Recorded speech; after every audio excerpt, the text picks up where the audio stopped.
po sa atin lahat mga kapatid. Ako muli si Adrian Bernales sa Batch 3 at ito ang aking daily devotion.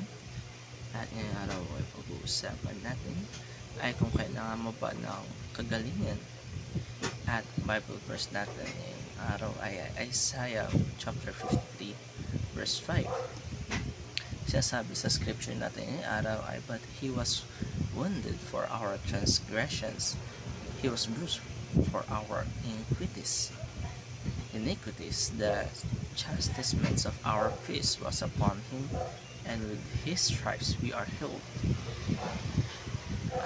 Ito, sinasabi sa Bible verse natin ngayong araw kung gaano kalalim pagmamahal ng Diyos para sa atin.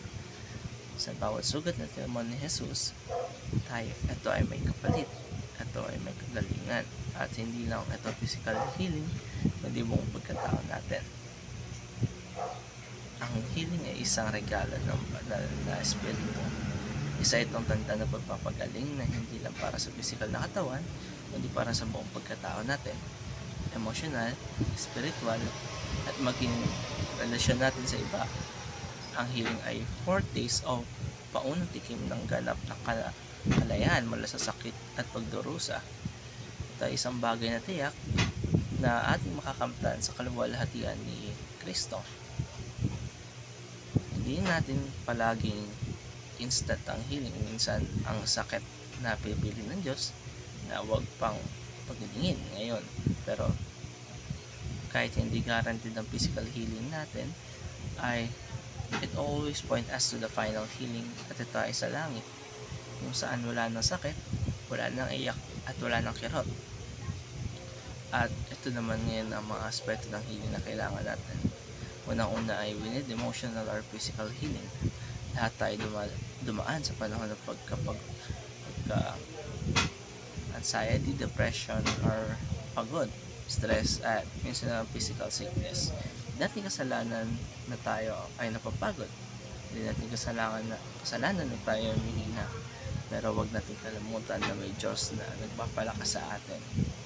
Gaya na sinasabi sa Psalm, He heals the broken-hearted and binds up their wounds. Kaya may mga sugat man tayo ngayon sa damdamin o sa ating katawan, si Jesus ang ultimate healer natin. Dalawa ay we need spiritual healing. Kung may mga sugat tayo sa puso na bunga ng kasalanan, yung tipong kahit anong pilit nating bumait, ay may guilty pa rin tayo sa ating mga kasalanan, at may hiya pa rin tayo sa ating mga gawa. Pero tandaan natin na sa pamamagitan ng dugo ni Kristo, tayo ay nalinis na. Ang kapatawaran niya ay tunay. Hindi kaya inaalala ng nakaraan natin, kundi ang kinabukasan natin kasama siya. Ikatatlo ay we need relational healing.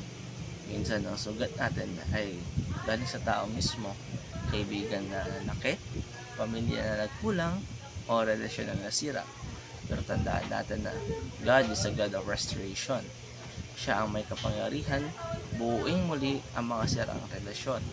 Pero it takes humility, forgiveness, and time. Hindi madali, pero posible, at sa pamamagitan ng biyaya ng Panginoon. At ito ang isa sa ating mga application para sa ngayong araw. Una-una, be an agent of healing. Tayo mga kapatid mismo, pwede tayo maging instrumento para magpadala ng kagalingan sa iba.